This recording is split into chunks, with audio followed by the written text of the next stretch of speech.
Warahmatullahi wabarakatuh.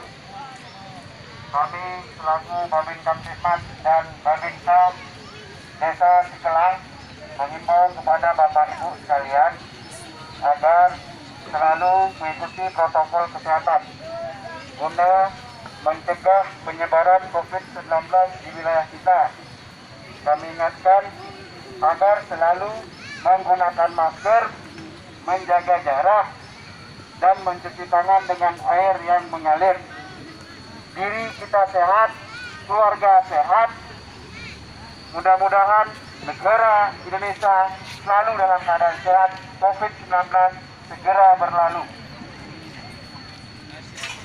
Bapak Ibu sekalian, kami himbau kepada kita semua agar selalu mengikuti protokol kesehatan dengan selalu menggunakan masker, menjaga jarak, dan mencuci tangan dengan air yang mengalir.